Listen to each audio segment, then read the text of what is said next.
Let's take a trip back in time. Well, at least farther back than we usually do here. Before the content rating systems we know today came into play. Before the infamous yet ultimately tame Night Trap and the fatalities of Mortal Kombat brought the idea that video games could be gruesome and violent to the masses. The supposed Wild West of video game development. The late 80s was the arcade's golden age. The best looking, the best playing. The cutting edge of games would almost always start in the arcade. It was a busy marketplace with machines constantly looking to outdo one another and deliver the next best thing to enthrall the masses. Developers don't make money off kids spending quarters in the arcades. At least, not directly. Arcade machines are enormous, complicated, expensive machines that are sold directly to arcades. Arcade owners have to decide if a machine is worth the investment, space, and maintenance to make their money back and then some. Machines can range in price wildly depending on the size and scope of the game, but the typical games of the 80s cost $3,000 to $4,000 to put into their arcade space. Today, some of the more expensive and complicated machines can run upwards of $40,000. Imagine spending the kind of money you would on a brand new car on a large, unwieldy video game in the hope that you would be able to make your money back and turn a profit in nothing more than quarters. It's a risky investment that you need to be sure of before making any decisions. If it's not already abundantly clear, the point is that you had to stand out to have success in the arcades. And for some companies, cracking the international market was what seemed to be the key to that. Which is where we meet our developer today. Namco was the proud owner of many arcade smash hits around the world, but after a string of monumental successes in the early 80s with such legendary games as Pac-Man, Galaga, and Pole Position, many of their games just couldn't crack the market outside of Japan. At first, they attempted to license their games out to Atari for North American distribution. This had mixed results, with games such as Rolling Thunder becoming arcade hits, but Dragon Spirit and Galaga 88 failing to take off. Namco decided to look elsewhere for inspiration to fill the arcade space, and landed in the realm of horror. Video games in 1988 were no stranger to horror, but due to the limitations of the technology of the time, often left the truly brutal aspects of the violence and horror to the imagination. Here was the opportunity to create one of the first genuinely ultra-violent video games ever made, and let the word of mouth and taboo of it all carry it to arcade stardom. Splatterhouse splattered into arcades in late 1988, hoping to make a splash with its graphic violence and horror trope homages. And at first, it appeared to succeed, hitting the 6th most popular arcade cabinet in Japan during December 1988. That shock value appeared to be short-lived, as arcade owners in the West saw the extreme violence on display and were gun-shy about putting such a machine front and center in full spectacle to children and their parents. As such, the game began to fade from memory, failing to latch onto the public consciousness. Instead, Williams beat them at their own game the same year with their own brand of ultraviolence, releasing Narc, substituting the Cronenbergian horror with a gory, over-the-top, and ultimately ridiculous take on the war on drugs. This game was the smash hit Splatterhouse had hoped to be, catching the public eye for its violence, and drew criticism galore from concerned parents that games like this would ruin the youth.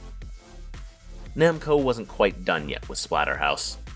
Despite the increasing awareness of violence in the video game industry, Namco felt it was time to bring a home port of Splatterhouse to the masses. Releasing in mid-1990 for the Turbografx, Splatterhouse promised fans a violent, blood-soaked horror adventure that played almost identically to the arcade version. Today, we're pulling out the Turbografx from storage to see if Namco could pull it off, how it plays today, and if the terrifying ultraviolence of the late 80s is worth your time today.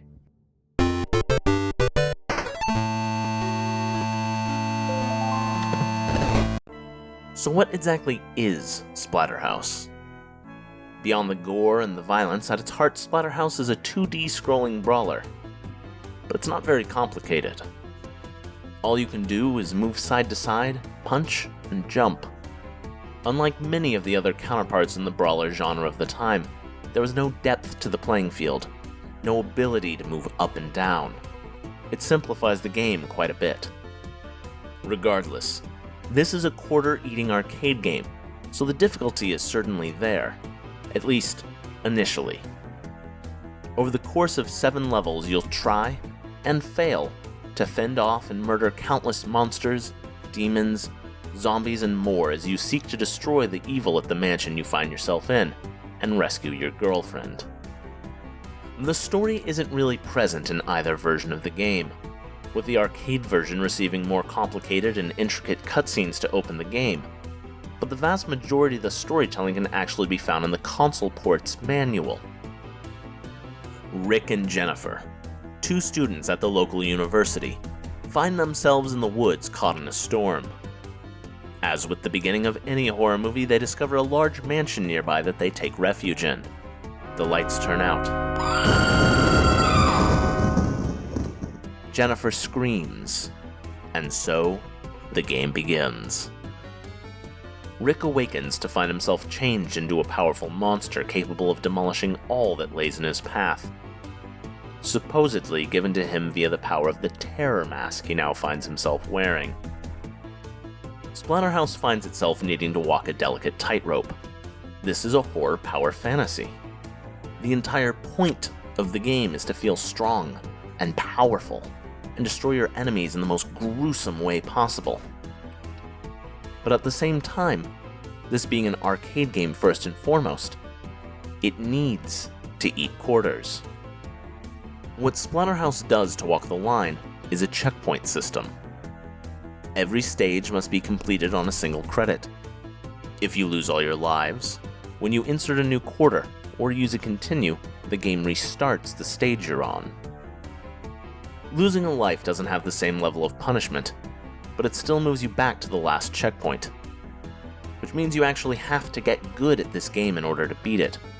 Unlike so many other quarter munches of the 80s and 90s, or government lobbying, you can't just brute force it with money. Capping all of this is the home port does not grant you unlimited continues. You are given 5 continues to beat the game in its entirety, lest you be returned to the title screen and asked to start over from the very beginning once again. The problem here is that getting good is simply a matter of memorization. Stages themselves are extremely short, with all 7 stages beatable in less than 25 minutes. I keep saying it, but while we're looking at the Turbografx game today, this is an arcade game through and through. You just can't have a game in the arcade that takes hours to beat.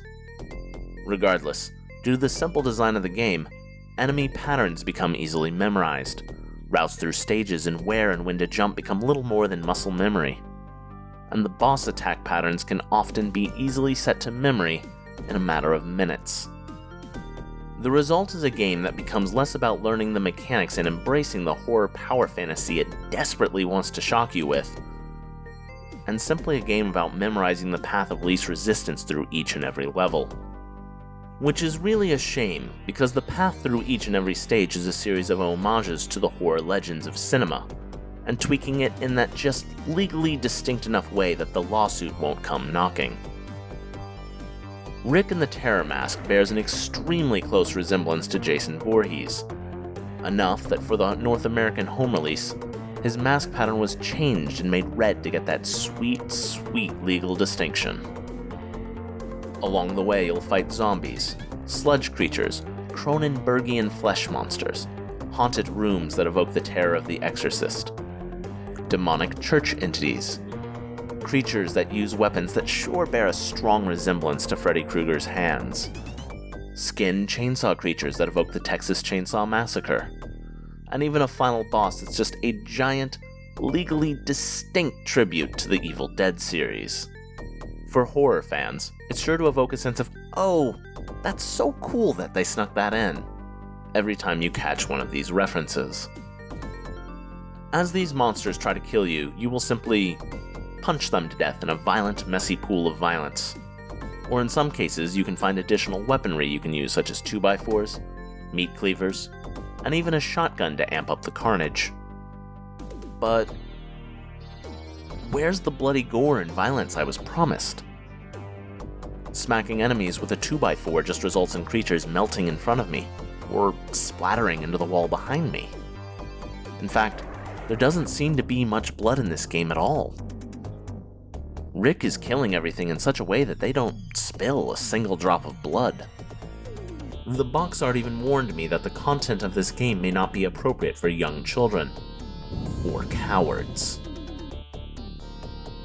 The marketing here is hilarious, because what happened here is that in the port to the Turbografx, while the usual loss in detail, animation, and sound from the arcade were present, in the environment that was starting to form as parents were slowly becoming aware of violence in video games thanks to products like our old friend Narc, Namco saw the writing on the wall and censored themselves in advance prior to the home release.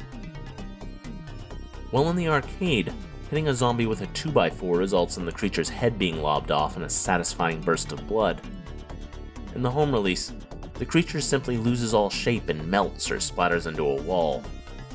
Other measures were taken, such as replacing the 4th stage's upside-down cross-boss with a demonic head, and removing some of the religious iconography from the stage.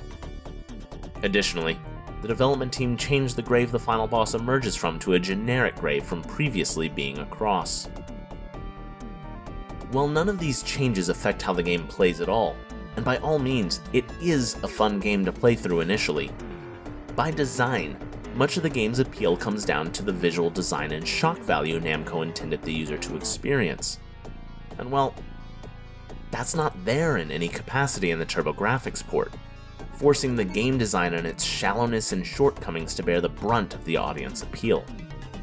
And unfortunately, it's not enough to help the game stand the test of time. As a result of the shallow design and lack of variety to the gameplay, there's very little reason to replay the game again.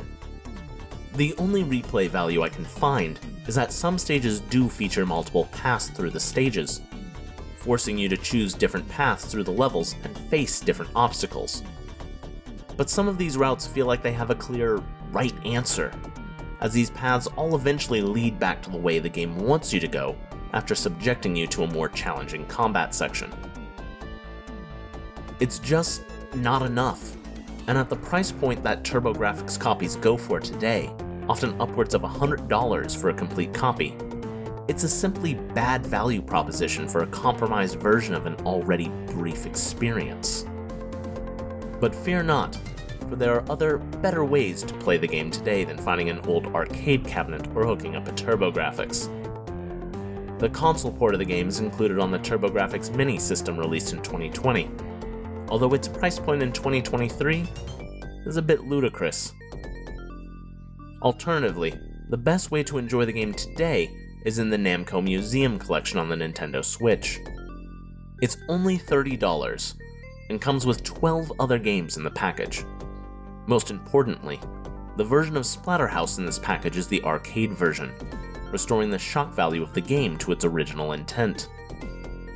Splatterhouse didn't become the phenomenon Namco had hoped it would be, and it was upstaged and ultimately forgotten in the stories of violent arcade games that got kids talking in the halls at school. That doesn't mean it wasn't a success. Sales numbers are absolutely impossible to find on these sorts of things, but the game entered a kind of cult classic B-movie status, and Namco felt well enough about their chances to make a sequel, and a third game after that. And from there, the series went dead for 17 years until a 2010 remake of the original title for the PS3 and 360. That game did not go over well. Suffice it to say, since then the series has been on a hiatus that there's absolutely no end in sight for. And frankly, as a cult classic game built on shocking players with violence before the ESRB was even a thing, there's not really room for a game like this in the now fully matured and exciting horror genre we see in video games today.